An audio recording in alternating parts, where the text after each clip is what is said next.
Sejam todos muito bem-vindos ao primeiro Afonciano Talks, um lugar para conversarmos de assuntos que vão além da sala de aula. Vamos falar de carreiras, futuro, inovações e mapear os melhores e as melhores oportunidades do mercado de trabalho atual. Hoje temos um tema muito importante para todos os profissionais que já atuam ou estão se preparando para atuar na área de psicologia. Vamos falar sobre o plano de carreira na psicologia e também sobre as mudanças que fazem da psicologia uma das áreas de maior crescimento no mercado de trabalho. Para bater esse papo, quero apresentar nossos convidados de hoje. Simon Ferraz. Hoje recebemos o Simon, neuropsicólogo com formação em psicologia e especialização em análise do comportamento e neuropsicologia, com ampla experiência clínica em avaliação e em intervenção neuropsicológica. Simon também atua na gestão e liderança na área de saúde, tendo coordenado equipes multiprofissionais no Hospital São Cotolengo, em Trindade, e participado da direção estratégica da Vila São Cotolengo, uma das instituições filantrópicas mais tradicionais do Centro-Oeste brasileiro. É professor, supervisor de estágio e docente em cursos de pós-graduação, além de integrar o Centro de Pesquisa e Promoção de Saúde Emocional de Goiás, que investiga as relações humanas no contexto contemporâneo. Entusiasta da comunicação científica, participa de palestras, campanhas, cursos e workshops sobre o propósito de aproximar o público do universo do cérebro e do comportamento humano. Estamos recebendo também a Rafaela Ferreira de Queiroz, psicóloga, formada pela PUC Goiás em 2010, especialista em avaliação psicológica e atualmente em formação complementar em neuropsicologia. A Rafaela faz parte da equipe das faculdades do Colégio Afonciano como psicóloga institucional, acompanhando de perto o desenvolvimento social e institucional dos nossos acadêmicos, alunos e professores. Rafaela, para começarmos, vamos falar um pouco do curso de psicologia das faculdades Afonciano. Um curso relativamente novo para nós, que começou em 2022, tendo a primeira turma prevista para formar em 2026. Né? Que além de abrir a oportunidade do acadêmico de clinicar em consultórios, hospitais, vamos falar um pouco das outras e muitas oportunidades que o curso de psicologia das faculdades Afonciano e o curso de psicologia em si oferece para o profissional. Sim, João Paulo, obrigada pelo convite, né? Que bom falarmos sobre psicologia. Psicologia é uma área em crescente demanda e o curso de psicologia, ele é um curso que te dá capacidades, possibilidades de atuação em várias áreas, né? Desde a atuação clínica, porque geralmente o aluno entra no curso de psicologia focado na atuação em consultório, no atendimento clínico, né? Individual, particular, muitas vezes. Só que dentro da faculdade ele descobre a amplitude de possibilidades que esse curso promove. Desde a psicologia social, que hoje no Brasil é um movimento forte, a psicologia social. Os órgãos públicos todos exigem a presença desse psicólogo, a atuação do psicólogo nos contextos de saúde, como o Simon, né, atuou e atua na Vila São José Bento Cotolengo, nos hospitais como um todo, na docência universitária, na avaliação de crianças, adolescentes, adultos. Então, é um curso que te dá uma gama muito grande de possibilidades, que muitas vezes o aluno não tem nem noção, né? E que descobre ali nos estágios, na experiência dos professores, e isso é muito bom. Nosso aluno ganha muito em conhecimento e em possibilidades de atuação. Certo. Simon, nós temos como a pauta básica aqui do nosso primeiro Afonciano Talks o plano de carreira na psicologia. Para iniciar, eu acho que é importante a gente abranger um pouco do contexto da sociedade, em específico essa alta cobrança por resultados que o profissional tem e também que os diretores têm sobre os profissionais.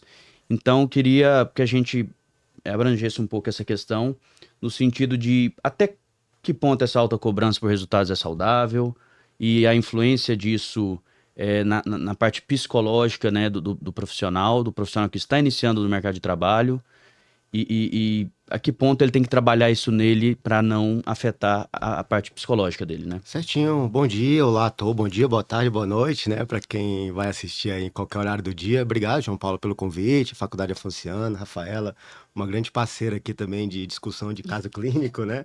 dos alunos lá da Fonciano que a gente atende também. Então, João Paulo, eu acho que a própria vertente, quando a gente pensa da importância que a psicologia ganhou no mundo moderno, ela ganha essa importância impactante, substancial na sociedade, justamente por essa mudança de dinâmica nas relações humanas. Então, hoje você tem um mundo muito heterogêneo no sentido de gerações. Então, você vai trabalhar numa empresa hoje, por exemplo, ou vai estudar numa faculdade, você certamente está estudando ali, ou está trabalhando, ou está sendo liderado, ou está sendo líder de um grupo de pessoas que estão envoltas as mais diferentes gerações. Então, cada geração dessa traz consigo suas nuances, suas particularidades, seus limites, suas possibilidades, sua forma de interpretar o mundo existencial. E a psicologia ela entra como esse mediador de conflitos no mundo moderno. E é claro que numa sociedade que mudou de forma tão radical, digamos assim, em termos de tempo, eu sempre costumo dizer isso nas palestras, nas empresas, e quando a gente vai falar um pouco do mundo moderno, é que antes o mundo demorava muito para mudar. Você tinha lá no século XX para trás, por mais que tivesse tido muitas atividades na sociedade em si, os padrões demoravam muito para mudar, as identidades elas eram muito bem definidas. E hoje não. Hoje você tem um padrão múltiplo de personalidade, de ideação, de intencionalidade, de aspectos diferentes convivendo juntos. E a psicologia ela entra como esse mediador de conflitos. E numa sociedade que muda tão rápido, a autocobrança ela também vai ficar cada vez mais rápido. Então, quando a gente estuda, por exemplo, o ciclo do desenvolvimento, a gente vai ver que para cada área da vida se espera ali qual que é a idade, a década mais ou menos ali do sucesso profissional, do pensamento ali de construção, seja de uma família ou de uma maturidade intelectual, cognitiva. E hoje nós sentimos que as pessoas querem tudo cada vez mais rápido. Imediatismo, né? Perfeito, até pelo advento das redes sociais, onde você está muito envolto ali nessa visão muito rápida do comportamento do outro, do sucesso do outro, das mazelas do outro. Então você inevitavelmente acaba se comparando e ao mesmo tempo se autocobrando muito. Por isso que talvez a palavra do século para a psicologia, sobretudo para a psicologia comportamental, seja automonitoramento. Em que sentido? Nós não conseguimos ter controle sobre o comportamento do outro, sobre a vida do outro, sobre a interpretação que o Mal outro tem de conseguimos o mundo. nosso, né? Perfeito. Então, e nem sentimentos, a gente não controla sentimentos e emoções, a gente monitora eles. Eu sempre costumo dizer isso, né? Que para o processo terapêutico, para quem vai trabalhar com psicologia, qualquer área, não é o sentimento que é o mais importante. Não é a raiva, a alegria, o medo, a esperança, enfim, os sentimentos inerentes à vivência humana, à vivência mental. Mas é como nós lidamos com ele. Porque tem gente que sabe lidar muito bem com frustração, mas tem gente que não sabe lidar com alegria. Quem aqui não conhece alguém que mudou de cargo, passou a ganhar mais dinheiro e piorou como pessoa? Ou seja, não soube lidar com sucesso, não soube lidar com alegria. Então a psicologia ela entra como esse mediador de conflitos no mundo moderno cada vez mais rápido, dinâmico. A autocobrança ela vai existir, mas qual que é a ideia? Vamos tentar controlar aquilo que a gente pode controlar, aquilo que é possível controlar. E aí você vai monitorando sentimentos, emoções, e a partir disso você consegue ter comportamentos mais assertivos, né?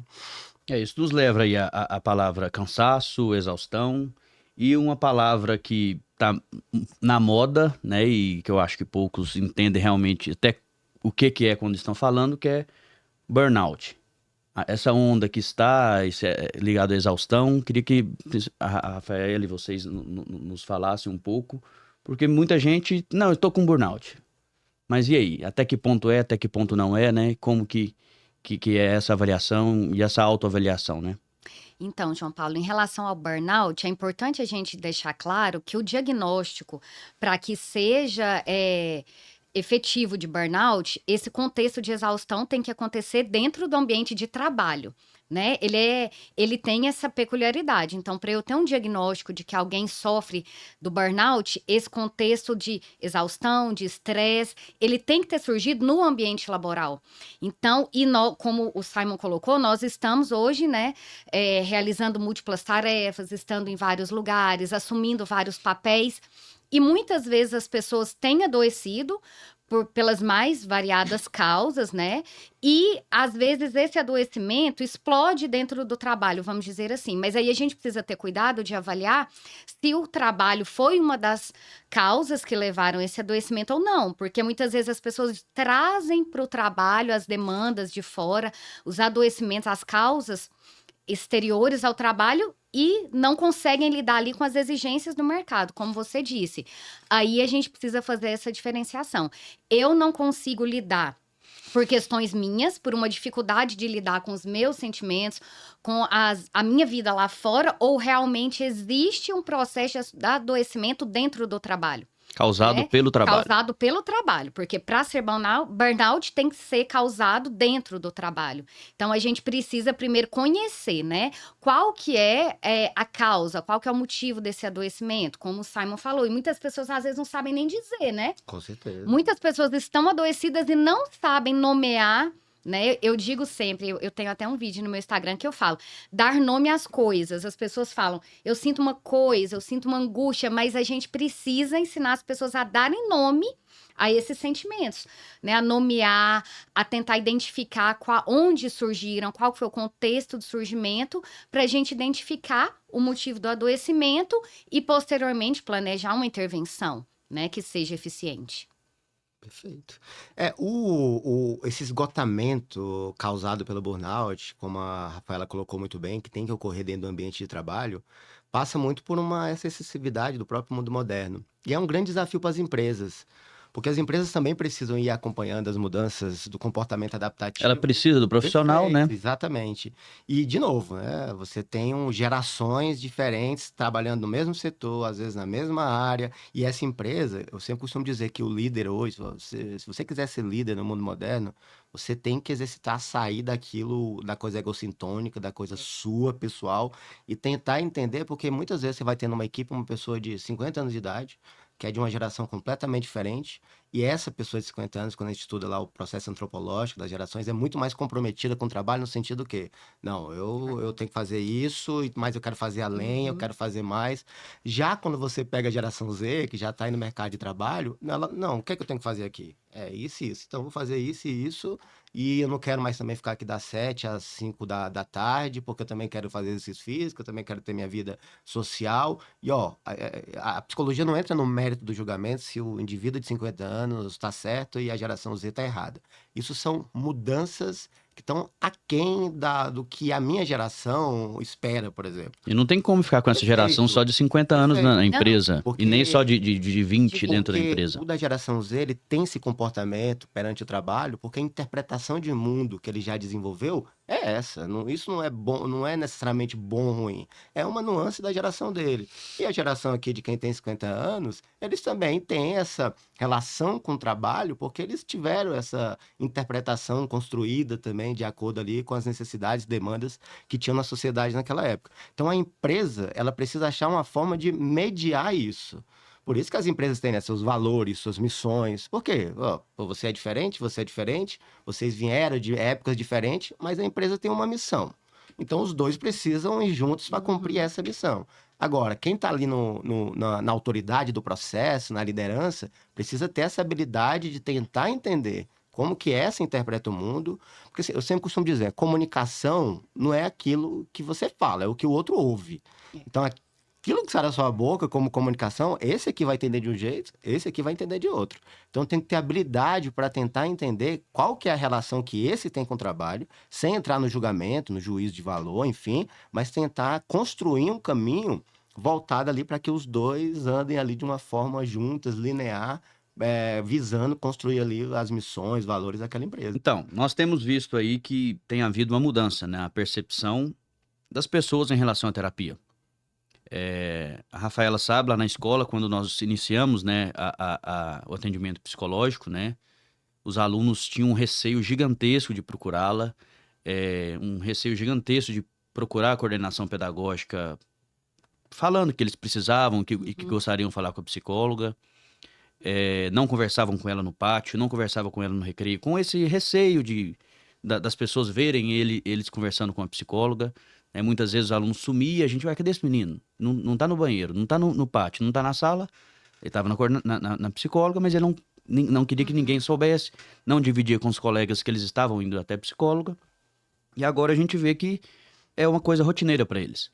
Eles levantam na sala, olha, professor, eu gostaria de ir lá na psicóloga, procura coordenação, queria marcar um horário com a psicóloga, sem tabu nenhum, sem vergonha nenhuma, conversa com ela no recreio, no intervalo. Antes eles não gostavam que falava para os pais que eles procuraram uma psicóloga, agora não, tranquilo, fala pra minha mãe que eu vim aqui, que eu conversei e tal. E as pessoas também, na sociedade em geral, esse tabu tem sido quebrado. A quantidade de cursos reflete isso, a quantidade de profissionais reflete isso, e também os profissionais não estão conseguindo atender a demanda toda de pessoas que têm procurado a terapia. Então, como que vocês enxergam essa percepção e essa mudança na percepção em relação à terapia? Bom, eu acho que muito da ideia do processo psicoterapêutico estar mais aceito hoje, nas mais variadas vertentes, nos gêneros, né? Antigamente para o homem era um tabu maior ainda, né? Porque o homem tinha aquela marca de ser forte 100% do tempo. Mas eu acredito muito isso a uma integração cada vez mais clara de que nós somos seres biopsicossociais. Então, houve uma época que um médico, porque a psiquiatria, a especialidade de psiquiatria na medicina também sofreu muito esse tabu. Mas você vai no cardiologista, você vai no endócrino, você vai no pediatra, você vai em outras especialidades mais comuns, dizemos assim, na medicina, e não há esse tabu. Né? Porque mente realmente, sempre no contexto histórico da sociedade, você sempre foi construído uma base muito sobre o preconceito. Mas aí, Não mostrar fraqueza, né? exatamente. Eu trabalho hoje quase que exclusivamente com avaliação neuropsicológica. Hoje, assim, de 80% a 90% das minhas avaliações vêm encaminhadas de médicos. Do neurologista, do psiquiatra, do pediatra, que antes de passar-lhe uma medicação, ele quer entender a vertente psicossocial dessa criança, ou desse adolescente, ou desse adulto. Então, você tem eu costumo dizer, né, que lá no século XX ali, para um médico encaminhar para o psicólogo era muito difícil. Por quê? Porque o médico ele queria a cura, essa cura sempre entre aspas, né, pela biologia. Então, remédio, pronto. Você tem uma desordem emocional fomentada aí por neurotransmissores, aquela hipótese bioquímica, e eu tenho uma medicação que vai regular isso. E para o psicólogo encaminhar para um médico também era muito difícil. Porque o psicólogo ele queria a cura, né? Pelo quê? Pela fala, aquela coisa clássica da psicanálise, Freud, enfim, de Skinner, né? Ali na terapia cognitiva comportamental. Aí vem o mundo moderno e fala o seguinte, ó, os dois estão certos. O que vocês precisam fazer é juntar. Então, nós somos, sim, biologia, nós somos psicologia, mas nós também somos social. E a gente está aqui falando, né, no podcast da Afonciana, que trabalha essa vertente da educação. Eu jamais faria uma avaliação neuropsicológica, por exemplo, numa criança, sem ouvir a escola dela. Então, a Rafaela que está de prova, alguns alunos que eu atendo lá do Afonciano, que faço avaliação, estou sempre em contato com a Rafaela para entender como esse aluno se comporta na escola e também a mesma escala que eu aplico no professor, eu aplico no pai, para saber como que esse aluno se comporta na escola, em casa, no meu consultório. Ou seja, são essas mais variadas vertentes. Por quê? Porque às vezes aquela dificuldade de aprendizado que aquela criança está tendo, às vezes é por uma questão emocional. Às vezes, aquele déficit de atenção que aquele indivíduo está tendo não é necessariamente um TDAH, mas é porque ele está... Não é um laudo, né? Porque ele está estressado, ele está cansado, ele não dorme bem, ele No não dorme ambiente direito. familiar. Perfeito. Então, tem outras vertentes que impactam na biologia. Talvez essa é a grande informação que a neurociência trouxe para a gente, por exemplo, no mundo moderno, e isso explica o porquê o processo terapêutico ele tem sido mais aceito. Que nós somos seres biológicos, não há fato, todo o comportamento nosso ele tem uma origem no corpo, no cérebro, né, nessa questão biológica, mas o resto é experiência, o resto é aprendizado, o resto é as nossas relações humanas. Então, está tudo interconectado. Então, muitas vezes, uma desordem biológica, física, ela é e acontece por uma desordem da existência, um hábito ruim, uma relação ruim, um estresse que a pessoa está passando. Então, vamos pensar o sono, que talvez seja o mecanismo mais biológico da espécie. Bom, se você tiver um boleto para pagar e esse boleto está te preocupando, você não vai dormir direito. Aí você pode tomar a medicação Natural, né? hipnótica que for, por enquanto não resolver aquele problema da via ali existencial, da via ambiental, da via da experiência. Então é uma junção, é uma integração. E as pessoas estão cada vez mais cientes de que cuidar da mente, ela é tão importante quanto cuidar de qualquer outra parte do corpo.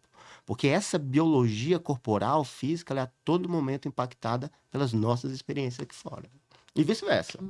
A Rafaela deve, claro, ver isso muito lá na escola. Muitos alunos chegam, eu tô com isso, tô com aquilo, não sabe dar o nome e Sim. tudo.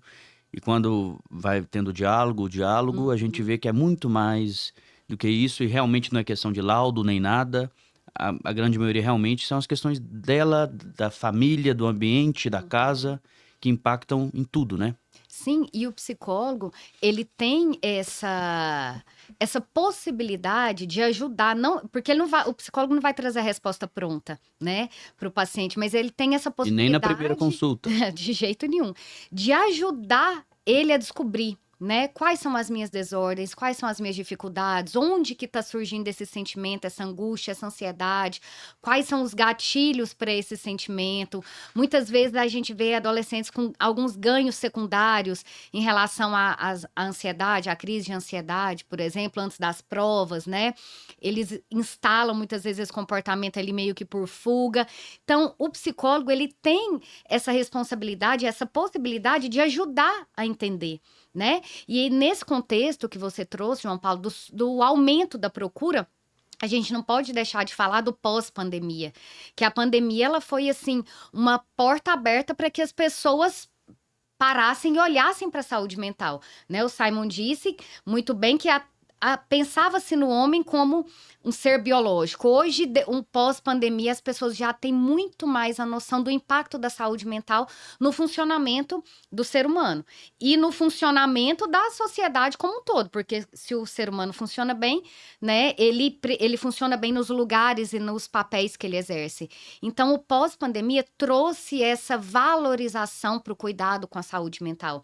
As pessoas perceberam, né, com maior ênfase a necessidade de procurar uma ajuda. Então, aquilo que era tido como vergonhoso, dizer que ia um psiquiatra, um psicólogo procurar uma ajuda, hoje a gente vê as pessoas falando até com orgulho, não sei se você percebe, né, aí Thay? o outro lado, a romantização. Né? Uma romantização, a gente tem visto também do outro lado. Eu vou para a terapia, ficou até chique de dizer, né? As pessoas dizem, às vezes, até com orgulho disso. Mas, enfim, ali no meio termo, a gente, de fato, vê uma procura maior, uma preocupação maior dos pais em relação às crianças, né? Em relação ao comportamento das crianças, muitos comportamentos que eram tidos como fase, né? Esse vai passar, é próprio da É fase. assim mesmo. É assim mesmo. Eu era assim, meu filho vai ser, meu marido era assim, meu filho vai ser. E hoje os pais já procuram, já tem muito mais conhecimento. Não é porque eu era assim que necessariamente meu ser, filho tem que ser né? assim. Então hoje a informação é muito O acessível. ser tá em evolução, não é? Meu filho, obviamente, tem que ser melhor Tem do que que ser eu, melhor, mais né? evoluído que eu, né? E os pais têm levado as crianças para investigar, já fala-se muito, né, dos comportamentos esperados, comportamentos típicos, atípicos. Então, de uma forma geral, os pais já têm ouvido muito falar. Então, a busca por uma avaliação, a busca por um acompanhamento, para que essa criança se desenvolva melhor, nós temos visto isso, é muito real, esse aumento da procura. Quanto aos jovens no mercado de trabalho, os nossos acadêmicos que estão finalizando aí a graduação, outros que já estão no mercado de trabalho, as empresas, os empresários grandes e pequenos e médios que eu converso, têm tido muito problema com o jovem entrando nas empresas. Foi aquilo que a gente falou no início, bem mais do que pessoas de 50, 40 anos, né? O que é que vocês acham que justifica essa questão? O jovem, ele não é muito de ouvir, de ser subordinado, exemplo, a um diretor, a um coordenador, e a gente sabe que toda instituição, qualquer empresa tem uma hierarquia. Se você não é o diretor e o dono, tem alguém acima de você. Que você tem horário, que você tenha meta. E o jovem, ele tem sido mais impaciente nesse ponto. E esta é uma dor que a gente vê que os empresários têm sentido. De pequenas, médias e grandes empresas. Eu sempre costumo dizer que para a gente intervir dentro de um fenômeno, não há como você intervir dentro de um fenômeno que não seja passando por um processo de avaliação. A análise de comportamento trabalha muito com essa ideia quando fala de criança, por exemplo. Todo comportamento tem uma função na nossa vida. Então, a gente se comporta daquele jeito porque aquilo tem uma função para a gente. Quando a gente pensa nessa nova relação do jovem com o mercado de trabalho, não há como definir ou dimensionar uma resposta somente de um sentido. Eu acho que, inclusive, a gente tem que voltar um pouco aí no sentido antropológico mesmo. Você tem uma mudança do jovem, pegando da geração Z, aí para frente somente, os milênios também, porque ficou ali no meio de um conflito, né? Mas a geração Z que já chega numa era mais digital, etc., com a mudança no mercado de trabalho, que é inclusive a identidade que mudou com o trabalho. Antes, o nosso trabalho estava muito ligado a uma necessidade. Então vamos pensar século XX. O homem, Ele era o provedor ali, Bancar a né? casa. Culturalmente, bancava e não tem. Eu tenho assim 3, 4, 5 filhos, então não tem escolha. Eu tenho que trabalhar e eu tenho que fazer o que o patrão diz que tem que fazer e eu tenho que ser obstinado nisso. Porque A eu esposa tenho. geralmente não Perfeito. trabalhava. No século XXI, você já tem aí uma amplitude maior da mulher, também agora vai para o mercado de trabalho, o homem também vai para o mercado de trabalho, e aí, quando a gente fala dessa geração Z, ela está no sentido cada vez mais do que independente. Então, ela já está escolhendo, por exemplo, não ter filhos, ela já está escolhendo, por exemplo, até o próprio casamento, ela está tendo uma nova mudança disso, está se voltando muito para essa coisa egocintônica, porque você tem uma mudança econômica na sociedade. Então, assim, se eu já não tenho um filho ali para bancar, uma casa para bancar, então, no meu trabalho, eu também eu já não vou ter ele como uma necessidade extrema, como algo totalmente dependente. Isso, E, aí, e aí, de até que novo, ponto vocês veem isso de forma positiva e até que ponto negativa? eu acho que é muito difícil de mencionar até que ponto isso é bom, ruim, ou positivo ou negativo. O que eu acredito enquanto psicólogo é o quê? É uma mudança. Sim. Beleza. É isso, Perfeito, mas aí... não vamos conseguir mudar. Mas também não no sentido não vamos mudar, então deixar ele como tá, vai causar... Não, mas aprender a se comunicar com ele. Eu acho assim, eu acho que uma ideia, um chefe, vamos pensar no líder, Um por gestor, exemplo, né? um gestor. Ele pode passar qualquer ideia para os seus colaboradores. Não é a ideia que é o mais importante, é como ele vai passar. Então, assim, eu vou dar um exemplo De aqui. forma que a pessoa Perfeito. entenda, né? Eu vou dar um exemplo, talvez, que vai ficar mais claro. Por exemplo, eu estou fazendo lá a anamnese com a mãe, e a mãe fala assim para mim, uma criança lá de 12 anos. Simon, ela tem diagnóstico de transtorno opositor desafiador desde os 7 anos. E aí mas mãe, como é que foi esse diagnóstico? Não, ele foi no médico, primeira consulta, ele falou que ela é opositora desafiadora. E aí essa menina hoje tem 13 anos de idade. Só que na anamnese eu comecei, essa menina tem muito perfil de inteligência acima da média. E aí, dito e feito, fizemos lá o teste, tal, um QI alto. Então, assim, o que a gente percebe? Não é uma criança que tem um transtorno opositor desafiador.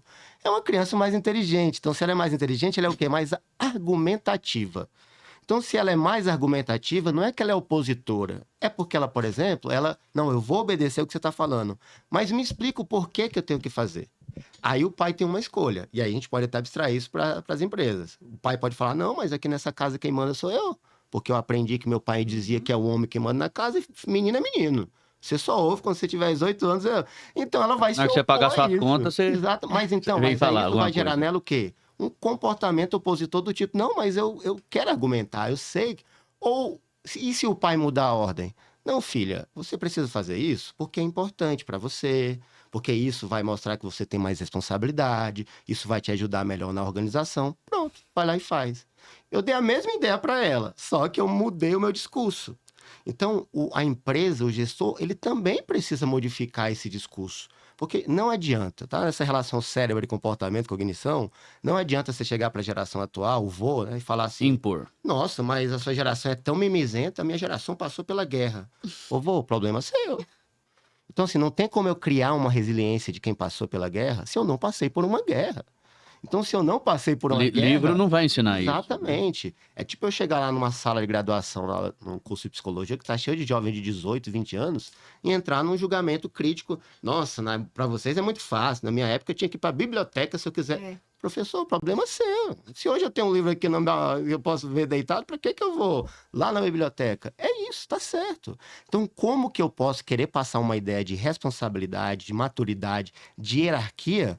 Mas, saindo um pouco do meu mundo e tentando entender como que ele vai compreender aquilo. Se eu entender como que o colaborador compreende o sentido da regra, da autoridade, da ordem que precisa existir, óbvio que precisa existir, eu vou personalizar esse discurso para ele. E aí é uma relação de duas vias. Cada um ali tem que dar essa contribuição nesse processo. E é algo, João Paulo, que o professor Marcos fala muito, né? Convencimento. O professor Marcos usa muito essa palavra. Perfeito. Hoje em dia, a gente tem que focar no convencimento. O jovem de hoje em dia, seja o estudante ou já o jovem ingressado no mercado de trabalho, o acadêmico do curso superior, ele tem que ser convencido. Do contrário, não funciona. Então, imposição hoje não tem gerado resultados. A gente tem que, como o Simon isso falou... tanto na escola, quanto nas empresas, quanto na família, né? Na família, então eu tenho que convencer. E como que vai ser esse convencimento? Qual que é a abordagem que eu vou utilizar para que essa pessoa se convença que tem que ser feito da forma como tem que ser feito. Então, tem que haver... O convencimento passa pelo conhecimento, né? Eu tenho que conhecer o que eu preciso fazer. E não é aquele só fazer sem conhecer. Concordar. Tem que concordar, né, com os valores, com os princípios dessa pessoa, para que ela, de fato, faça aquilo que é necessário. Então, acho que diante de tudo que nós falamos aqui, isso mostra muita oportunidade no mercado de trabalho para psicologia. A gente vê que alguns cursos, algumas graduações estão um pouco saturados no quesito de emprego, de busca de emprego, que o funcionário tem batido na porta, o acadêmico recém-formado, né? Ele tem batido na porta e não tem conseguido encontrar aquilo que ele deseja. Já na psicologia, a gente tem visto que é um mercado em crescimento, inclusive faltando profissional, né? Precisando de mais profissionais. Então, diante de tudo que nós falamos, isso mostra muita oportunidade de trabalho para o profissional na área da psicologia, por ser um mercado aí em amplo crescimento. Sim. Inclusive, João Paulo, um número que eu sempre gosto de trazer para se ter dimensão, né, do crescimento da psicologia. Que o Conselho de Psicologia ele foi criado na década de 80. Em mais ou menos 30 anos, da década de 80 até o ano de 2010, o Conselho de Psicologia de Goiás, ele registrou menos de 10 mil psicólogos. Mais ou menos uma média de 8 mil psicólogos da década de 80, não sei ao certo ano, mas até 2010. 30 anos. Né? 30 anos ele registrou uns 8 mil psicólogos. De 2010 para 2025, ele já registrou mais de 20 mil psicólogos depois, de 2010 para cá. Então, o aumento no número dos cursos de psicologia, dos profissionais de psicologia, é real. E a demanda também acompanhou esse crescimento, né? Nós temos hoje várias áreas em que o psicólogo nem pensava em entrar, em atuar, e hoje a presença dele é real, é necessária, é muito demandada, inclusive, por essas áreas, como, por exemplo, a psicologia do esporte, é uma área em crescimento, a própria psicologia escolar, que hoje já existem projetos de lei para que seja uma atuação obrigatória, seja em instituições particulares ou não, a psicologia dentro das empresas, não sei se o Simon soube da questão da obrigatoriedade, que ano que vem vai ser votado, da NR1, né? Da obrigatoriedade da atuação do psicólogo dentro das empresas como prevenção de saúde mental e promoção da saúde mental. Que antes era só para as grandes, para as multinacionais, hoje... Assim como porque ela vai estar ali dentro da norma regulamentadora da segurança no trabalho, né?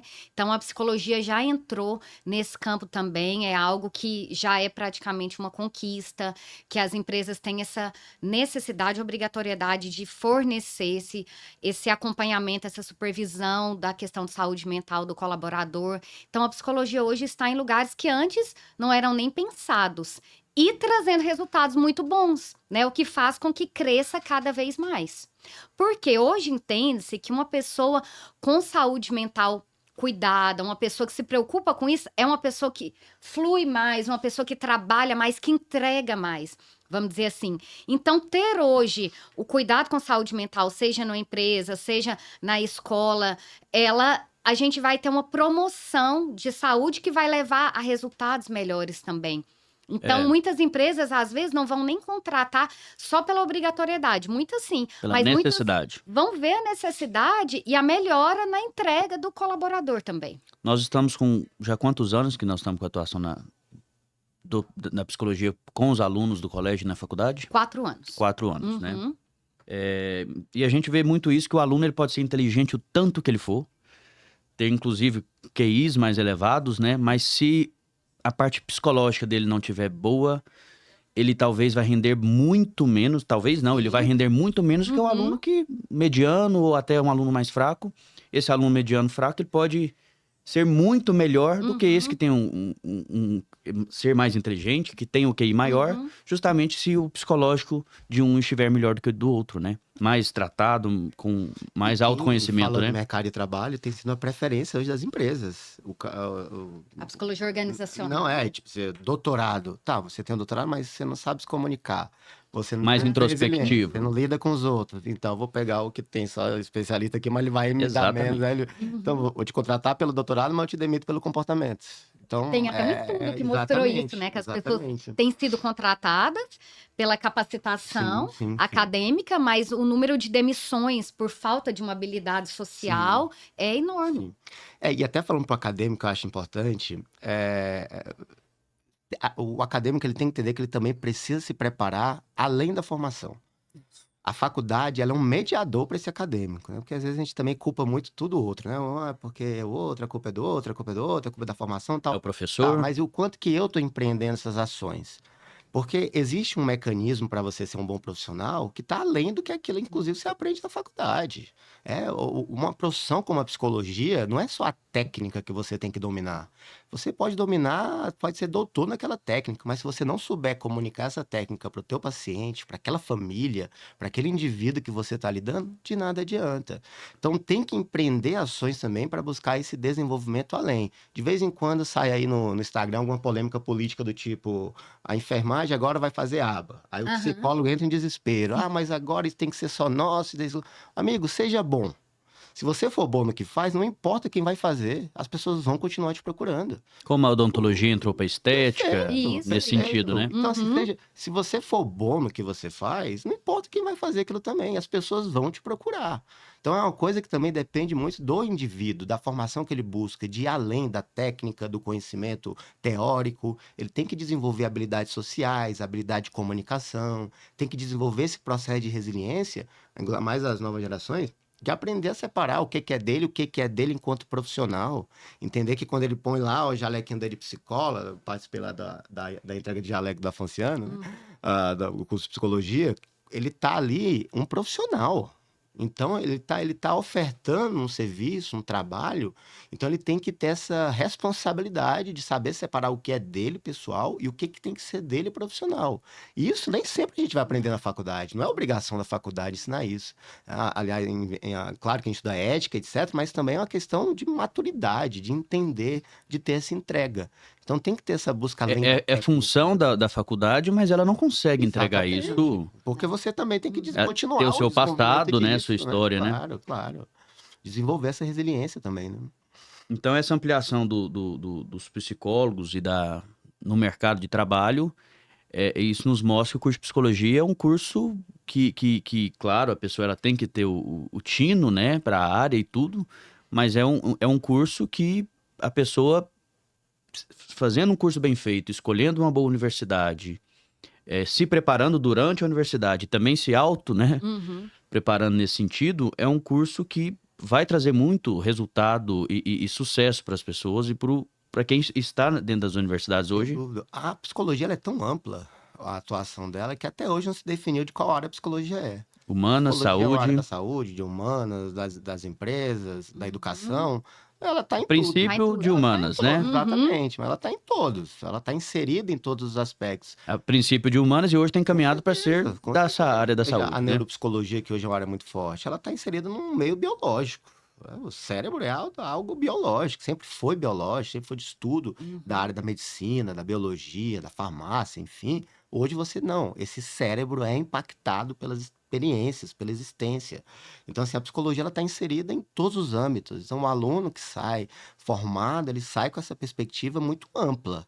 Cabe a ele ali essa preparação para estar enfrentando esse mercado, os desafios que tem, mas opções. E como qualquer outro curso, buscar as especializações, né? Claro, o aperfeiçoamento. Não é simplesmente sair da universidade e buscar um trabalho. A empresa não vai querer esse profissional.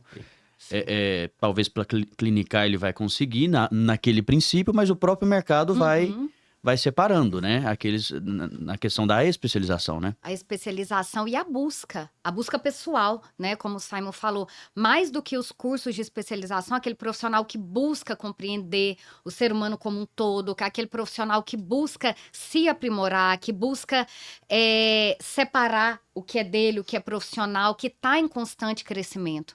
Né? Quando a gente encontra um profissional que ele se fechou, né? Eu já sou formada, já tenho ali um mestrado, um doutorado e cheguei no ápice do conhecimento do que eu poderia fazer, a gente já vê que não é por aí, né? Até porque a psicologia nós temos visto que não, até então não existe um limite de conhecimento para a psicologia, uma delimitação formal, né, do que seja próprio da psicologia. Ela está em crescentes, a gente está descobrindo coisas cada vez mais, a gente tem entrado em campos até então que eram desconhecidos e hoje fazem parte da nossa atuação. Então, o que um aluno hoje de um curso de psicologia vai conhecer. Tem muita coisa que ele vai conhecer depois que ele sair da faculdade. Perfeito. Então, ele vai precisar estar em constante aprimoramento e estudos. Perfeito. Eu acho que justamente por esse curso estar em grande ascensão, eu acho que chega numa barreira da ética, né? Sim. Principalmente, como todos os cursos, seja um advogado, né, recém-formado em direito, um advogado, a gente vê que os jovens, principalmente formados em psicologia, talvez justamente pela necessidade de a pessoa entrar no consultório e sair de lá com alguma solução, né? A gente chega nessa barreira da ética. E nós temos visto muito isso, né? Que o profissional mais jovem, ele tem, acho que pelo imediatismo, né? De chegar, não, tem que dar esse paciente tem que sair daqui resolvido. Então, chega nessa questão que tem virado muito comum dos laudos, né? Tudo é laudo. Diagnósticos. Até que ponto isso... E para a família isso é muito complicado, né? Porque o laudo para a família representa muita coisa, né? Para a família o laudo pode mostrar um caminho de solução e também atrapalhar no sentido da família. O que a família vai fazer? Porque a família também não está preparada para os laudos e os inúmeros laudos que tem. E em relação a esses profissionais que estão, principalmente os que estão entrando ou que quer resolver a situação, essa questão dos laudos, como que vocês enxergam isso na questão da ética profissional da psicologia? Isso é muito importante, João Paulo, que você traz, porque eu acho que os alunos de psicologia, né, quando a gente vai falar de atendimento na criança, mas como é que lidar com os pais e mães difíceis? Primeiro a gente precisa entender que pai e mãe é pai e mãe. Ele tá aprendendo também a ser pai, né? Eu tenho um filho de 6 anos. Se um dia ele precisar de psicólogo, com certeza não vai ser eu. Porque quem já me viu dando barraca aí nas emergências de hospital por causa dele, jamais imagina que Alzheimer que tem escola de pais. Mas por quê? Porque é meu filho, né? Então, isso é uma emoção à flor da pele. Para o psicólogo, ele tem que entender o seguinte, quando a gente fala de comportamento infantil, sobretudo nessa fase escolar. O que é sintoma e o que é comportamento. E aí depende da habilidade desse profissional passar isso para essa família. Quando uma família procura um terapeuta, a psicologia, para tratar o filho, tem que ficar claro que a gente não está ali com o objetivo de criar uma criança perfeita. Sabe, melhorou muito, mas ontem ele me respondeu. Ele te respondeu porque ele é criança. Ele está tateando o mundo, ele está querendo entender a ética do mundo. Então, nós adultos vivemos dando birra, né? A gente vive também tendo comportamentos aí que não deveriam, mas a gente cobra muito de uma criança e ela está sendo criança. Então, nem sempre um comportamento de desatenção é porque ela tem TDAH. Tá, essa criança ela fica das 7 às 11 no colégio. Aí ela fica 6 horas por dia na tela. Então, veja bem, ela fica 6 horas aqui, né? Arrasta para cima. Estuda 4 horas por dia. Então, quando ela chega na sala de aula, ela não pode arrastar a professora para cima. Ela não pode aumentar a velocidade da voz da professora. Não tem várias opções de professora. Então, tem só uma na frente dele. Não é TDAH. É o quê? É um hábito que ela está tendo, que o cérebro dela não tem nem repertório mais, ó, de sustentar a atenção para uma voz que não é, ele não pode escolher a velocidade, ele não pode pular do início para o fim. Nós vemos isso muito lá na escola, né? E em outras escolas também. Como a criança, o jovem, seja no colégio, seja na universidade, tem muitas opções, né? Perfeito. Várias, tem uma gama de opções que ele nada lá, escolhe uma aqui, depois já escolhe. Perfeito. Na escola, não. Aquele conteúdo é aquele.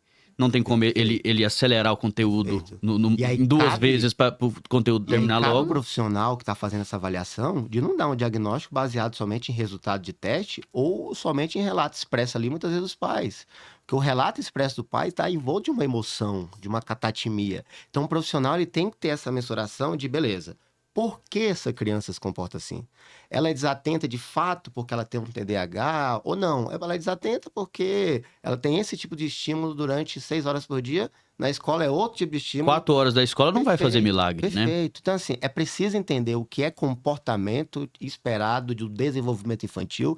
E, ó, durante esse desenvolvimento vai ter birra, vai ter resposta mal criada, vai ter um debate, vai ter uma oposição. Agora, a linha entre ser um comportamento esperado e patológico, ela é uma linha que precisa ser avaliada de uma forma muito minuciosa.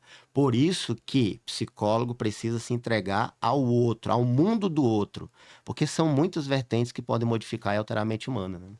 E esses diagnósticos, João Paulo, assim, muitas vezes eu falo o seguinte: o diagnóstico ele tem que ser um ponto de partida, não de chegada. Muitos pais querem o diagnóstico para justificar. Não, ele é assim porque aqui, ó, tá aqui o diagnóstico, ele tem TDAH, ele tem transtorno opositor desafiador e pronto. Então, os pais veem o diagnóstico, muitas vezes o laudo, como um ponto de chegada.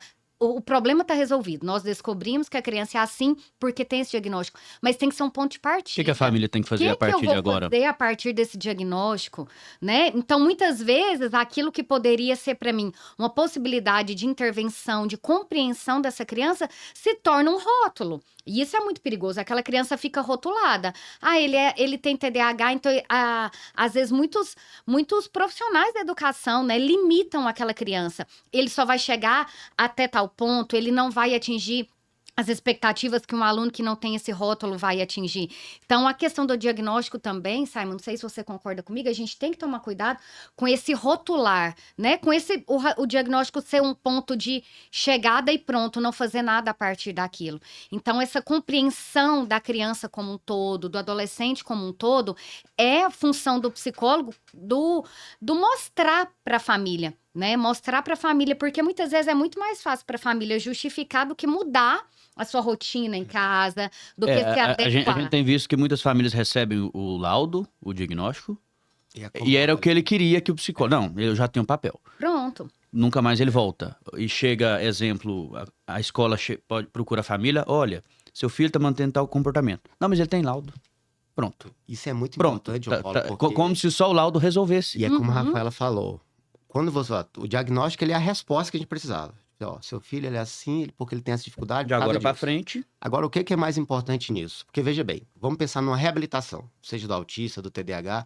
Qualquer protocolo de reabilitação, ele só visa a coisa principal que ele visa. Os mais metódicos, qualidade de vida para aquele indivíduo. O que é qualidade de vida nesse contexto? É autonomia e funcionalidade. Então, uma mãe, quando eu atendo uma criança de autismo com 3 anos, eu preciso enxergar ela adolescente e adulto, que nem sempre no ciclo natural da vida vai ter os pais. Então, não nós adianta... estávamos falando isso agora. Então, não adianta eu criar um mundo de ilusão para essa criança dentro de casa. Aqui você pode... O pai colocar ele numa bolha. Exatamente. Porque rapidinho o mundo vai... Porque ele vai chegar no parquinho, aí ele é o reizinho da casa dele, mas ele vai encontrar outro reizinho também. reizinho. E escola, eu não sei se vocês conhecem, escola é meio com a selva. E eu tô percebendo que quanto menor, pior as crianças. Porque é cada um na sua bolha. Só que quando vai para um mundo de integração, é cada um defendendo o seu. Tem o livro lá, O Senhor das Moscas, né? Livro americano clássico conhecido, que quando criança se junta, elas vão ali, cada um, tentar colocar a sua personalidade à prova. Então a gente prepara essa criança para essa autonomia e funcionalidade. Eu não vou estar ali para proteger ela para sempre. Então, como ensinar uma criança a lidar com a frustração? Ela se frustra primeiro? Ela recebe não? Ela tem limite? Porque não há como Ela se tem criar... que se frustrar. Perfeito. Porque não há como se criar uma base de uma habilidade, um comportamento, se não houver a necessidade de se criar ele. Não tem, eu não crio um comportamento se eu não houver necessidade. Então, se para mim é sempre sim, se eu não tenho um limite, então eu não preciso aprender a ter. Mas aí, quando eu vou para um mundo que aí sim tem limites, na escola tem regras, no parquinho tem regra, no futebol que eu vou, na natação tem regras, eu não sei o que fazer.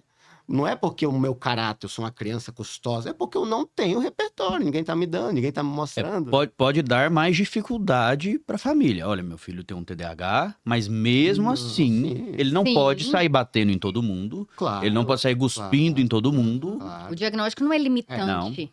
Vai né? dar, Aí- pode dar um pouco mais de trabalho para a família. Ele tem o laudo, Uhum. mas então eu vou ter que me esforçar mais para ele aprender a viver em comunidade, em Mas é esse sociedade. se esforçar mais que muitas famílias não querem, João Paulo. né? Quando ali um diagnóstico, um laudo chega e a família entende que aquilo demanda mais dela, muitas vezes ele até deixar de lado esse diagnóstico, né? Eu acompanho famílias que inclusive querem novos diagnósticos, até chegar um diagnóstico que seja, né, bacana para ela ali, que não precise de tantas horas de terapia, que não precise de uma mudança na rotina da família. Então, o dar trabalho para a família é algo que tem sido evitado por muitas famílias. E criança dá trabalho, filho dá trabalho, faz parte do processo, né? Tem que haver essa mudança familiar, contextual, como nós estamos colocando aqui. Como é que ele vai aprender a se frustrar, aprender a ser tolerante se na rotina dele não tem essa necessidade, como o Simon colocou. Então, como muitos pais levam o filho lá para o consultório, eu quero que você ensine ele a esperar, né? Como que eu vou ensinar a criança a esperar se na casa dela ela não tem necessidade de esperar? No contexto familiar, na rotina dela, ela não tem necessidade de esperar. Então, a família é algo também que a gente fala muito sobre isso na escola. Hoje, a gente precisa trabalhar com a família cada vez mais. Não tem como a gente ter uma resposta, né? Só cuidando da criança. Só cuidando da criança é impossível. Sim, Impossível. sim. A família é parte importante do processo. Aí, de novo, eu acho que entra muito a habilidade comunicativa desse profissional de conversar com a família. Porque a família também, às vezes, ela tá num excesso de atividade também. Que A criança, ela aceita mais, né? A família já tem mais oposição, E né? também, assim, eu sempre falo para os meus alunos, né? Tentem não fazer uma psicologia presunçosa. Do tipo assim, senta lá na sua cadeira de psicólogo, cruzar as pernas, ó, mãe, pai, eu li um artigo, ó, a partir de hoje é 0 telas pro seu filho. Mas a mãe vai falar assim, mas sabe, 0 telas? Eu fico na tela o tempo todo. Não, A mãe... Não, e também assim, às vezes eu chego em casa tão cansada do trabalho, e ele tá naquela fase do porquê, né? Que tudo pergunta e eu só quero que ele fique 10 minutinhos em silêncio só pra eu recobrar o dia, e a única coisa que faz ele silenciar o jogo, beleza, acontece mesmo. A gente não pode criar uma psicologia irreal, que também vai ser inalcançável para as pessoas. A gente precisa entender, família, eu preciso disso. O que é que vocês podem me dar? O que é que vocês conseguem fazer em casa? Que horas que vocês podem fazer isso, Simon? Essa hora. Então vamos tentar adaptar essa técnica a essa hora. Por quê? Porque eu vou ter alguém mais engajado.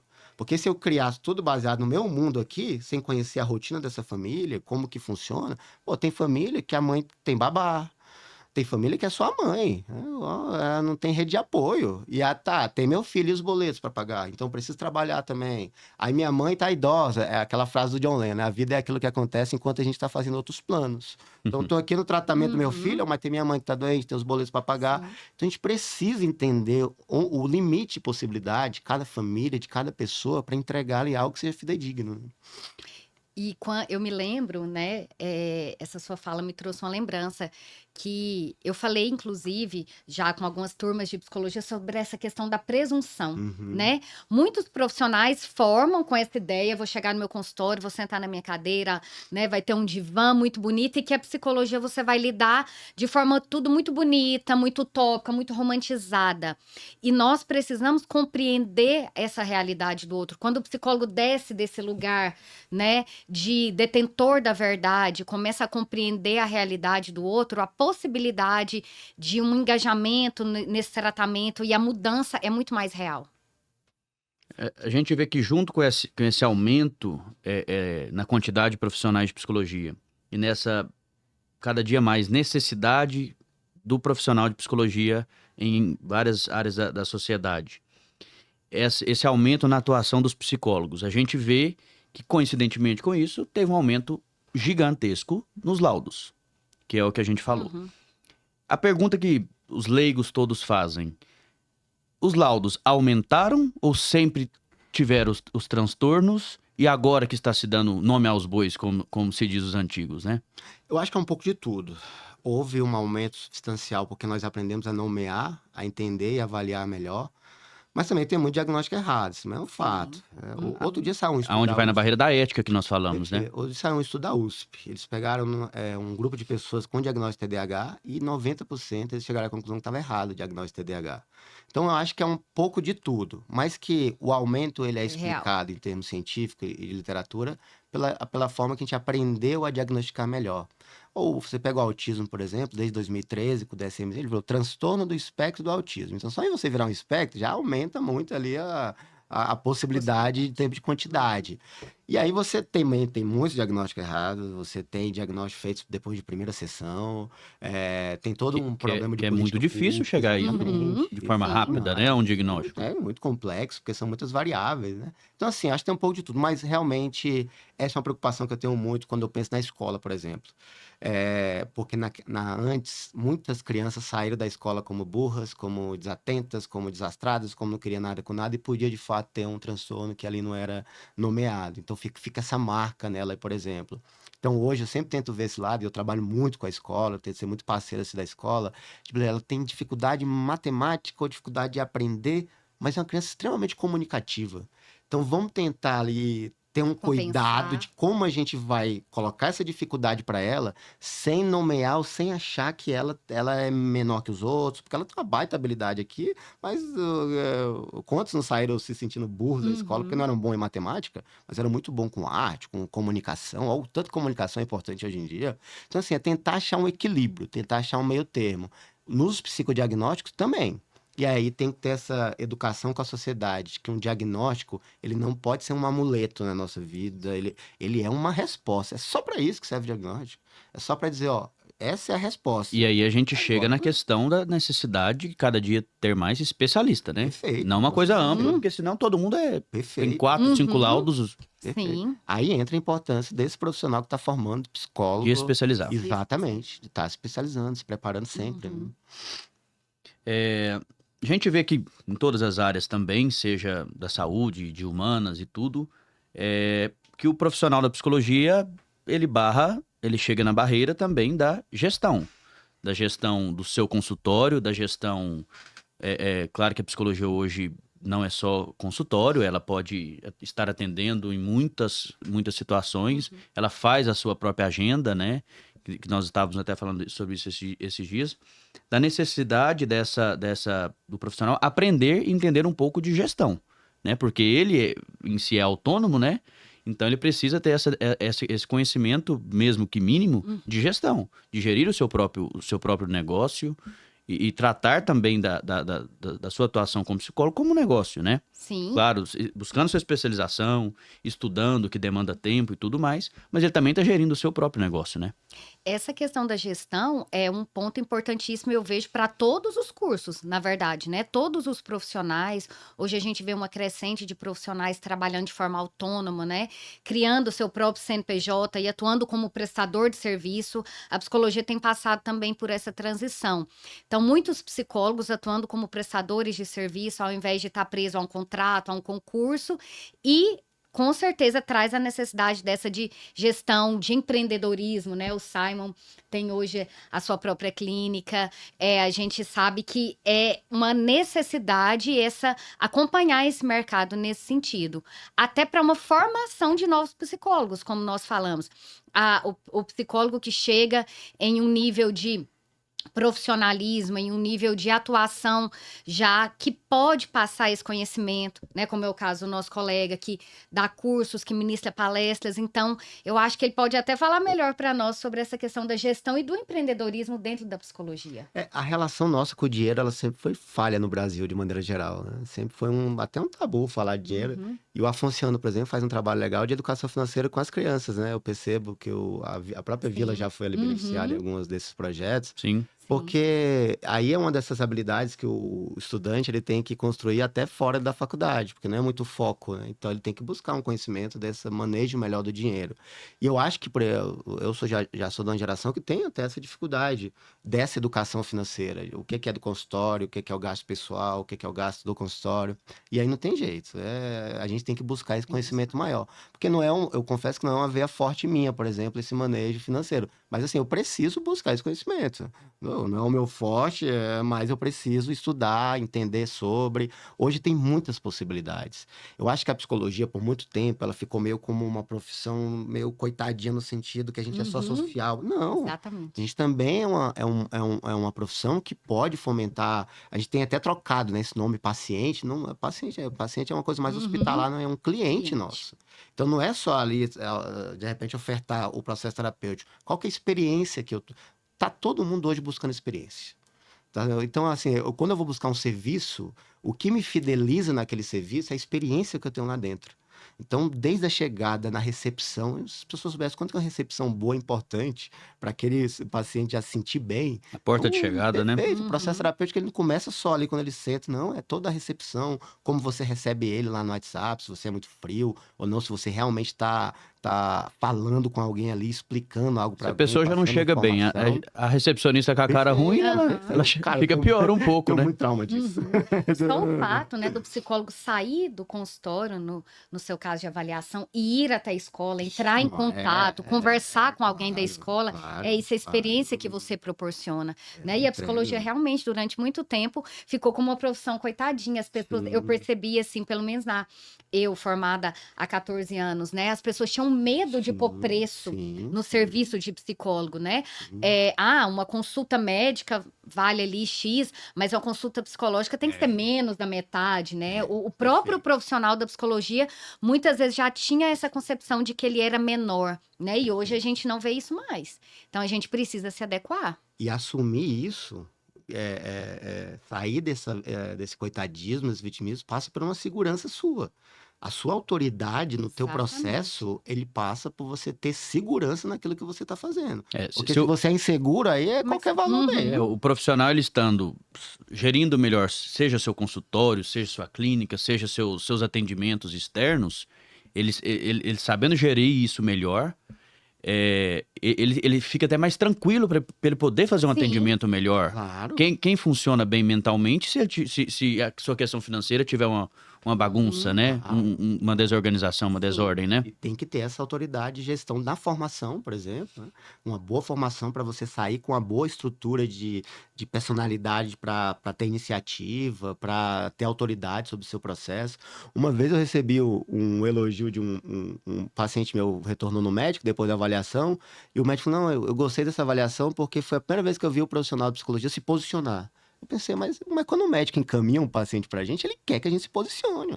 Ele me mandou Foi pra essa a isso. intenção. Só que muita gente não se posiciona por insegurança. Ou seja, porque pela insegurança de achar que pode ou não falar daquilo, se você tá seguro, se você tá preparado, se você tá baseado ali na ciência, na teoria, e que fez um trabalho responsável, você tem que ter essa segurança. Onde que a gente conquista essa segurança? No desenvolvimento da nossa formação.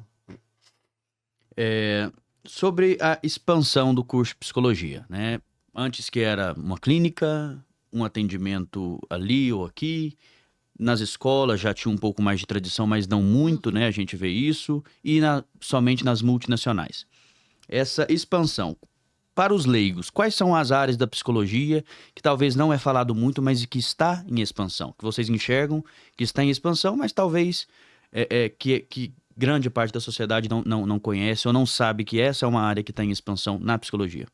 Eu acho que a psicologia clínica, né, com o processo de psicodiagnóstico, nas avaliações psicológicas, neuropsicológicas, na escola hoje, Na né? escola. toda A psicologia escola tá organizacional no Brasil tem assim estado em uma também. crescente expansão, né? Essa questão da obrigatoriedade, que inclusive ia começar a valer em agosto. Né? Só que houve um atraso na votação dessa norma regulamentadora, mas dizem que a partir do ano que vem não passa. Então vai ter essa obrigatoriedade, né, do psicólogo na empresa fazendo esse trabalho.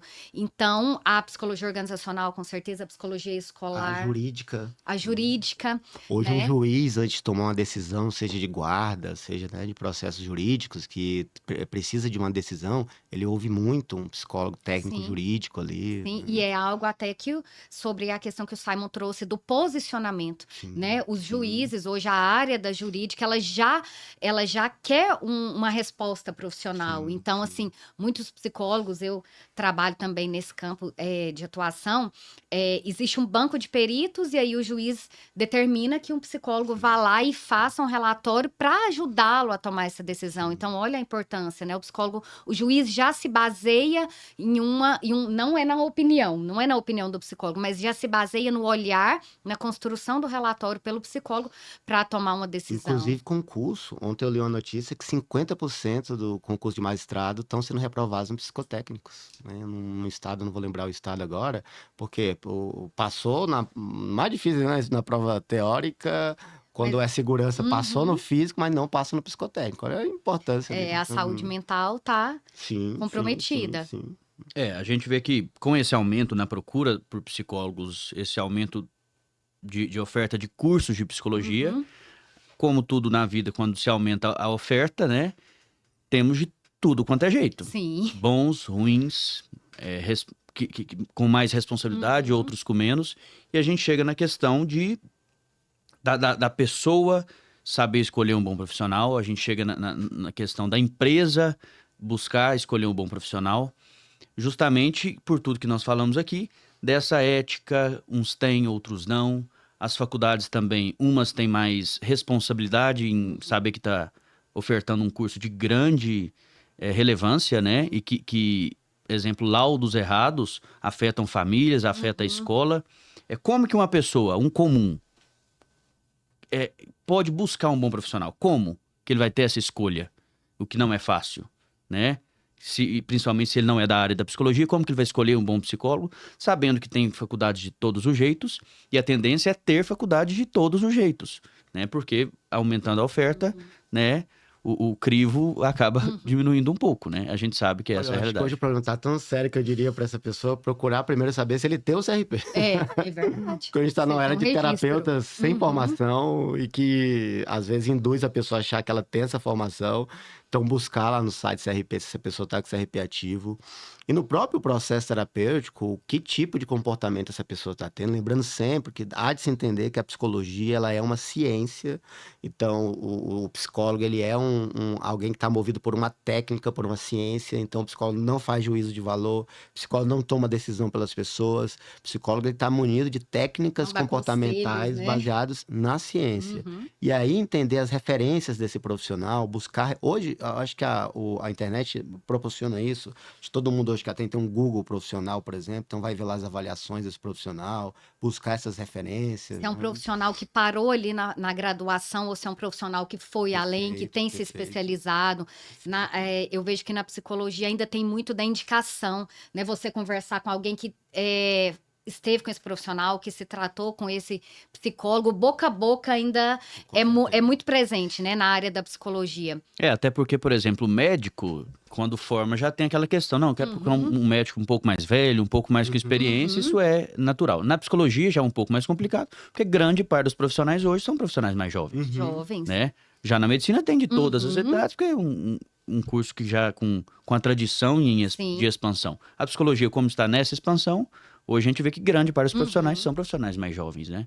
Perfeito. Então essa buscar só pela idade já não é tão fácil mais na área da Isso é muito psicologia. importante, João Paulo, que eu acho que outra coisa importante para o aluno saber, que ele tem que buscar repertório. Eu acho que o psicólogo ele tem que ter repertório para, sei lá, se vai atender um cara com um intelecto ali mais alto, por mais que Uma você experiência de vida por mais maior. que você domine a técnica, e se aquele rapaz quiser falar, sei lá, sobre livros, sobre cinema, você tem que ter algum tipo de Um mínimo, né? repertório. Um mínimo, né? Porque Sim. a relação terapêutica, eu estou lidando com outro ser humano. Então, eu posso ter o domínio total da técnica lá com 25 anos de idade. Mas se eu não conseguir me conectar com quem está aí, não vai adiantar a técnica. Da mesma forma, ele tem que ter um repertório, algum nível de saber conversar coisas fortuitas. Do influencer, porque você está atendendo adolescente, Sim. que é o ídolo dele. Então, por mais que você não conheça, vai procurar conhecer. Eu faço isso muito com jogo. Às vezes o adolescente está lá no jogo, que é criticado, mas ele compreende o jogo com toda uma filosofia ali por trás, com todo um mecanismo existencial para ele. Beleza, então eu vou entender o que esse jogo fala para eu tentar me conectar com ele. Tem que ter esse repertório. Se você conseguir fazer isso, aí depende da idade que você tem, mas só que tem que sair dessa presunção.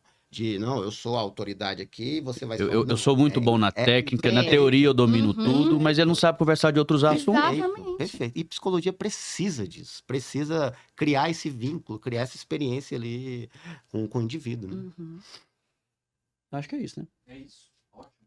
Fazer só a finalização agora. Então eu queria agradecer vocês, obrigado, Sai, obrigado, Rafaela, por ter aceitado vir aqui nesse... Aí eu pergunto se eles querem falar alguma coisa, né? Uma consideração final. Meio-dia em ponto. E aí tu dá tchau e fala que esse foi o primeiro episódio, outros virão, tá muito feliz de estar aqui, alguma coisa assim. Então eu acho que nós conseguimos abranger muitos assuntos na área da psicologia. Esperamos aí ter conseguido contribuir, né? Não só com o profissional que está entrando no mercado de trabalho, mas também com as famílias e as pessoas que estão aí procurando um profissional de psicologia para atendê-los, né? Sim. Então esperamos aí ter contribuído. As faculdades Afonciano continuam aí na missão de levar o curso de psicologia e os nossos outros cursos e também no colégio com responsabilidade, seriedade, né? Entendendo da responsabilidade que esse curso tem, o peso que esse curso tem, como os outros cursos nossos têm para a sociedade.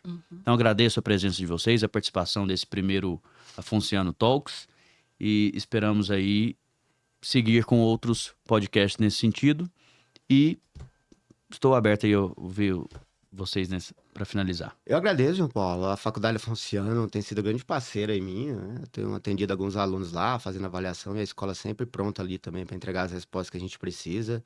Tenho dado aula também na pós, né? Contato ali com o curso. Trabalhou lá em frente muito tempo, né? Foram 8 anos da minha Vizinho. vida, né? Indo ali para Trindade. Recebemos muitos, agora estagiários, a Vila está recebendo muito, a gente teve esse contato. É uma instituição muito séria, respeitosa, então agradeço muito o convite, para mim é uma honra estar aqui. Obrigado. Agradeço o convite, João Paulo, e assim, é notório o avanço na questão da saúde mental e na humanização que o Afonciano tem tido depois da implantação do serviço de psicologia, né? O próprio curso de psicologia, então nós só temos a crescer com essa procura, com essa busca dessa humanização, desse acesso à saúde mental de qualidade, e agradeço e estou à disposição. Pessoal, então deixe seu like, inscreva-se nesse canal e vão vir mais episódios como esse. Obrigado.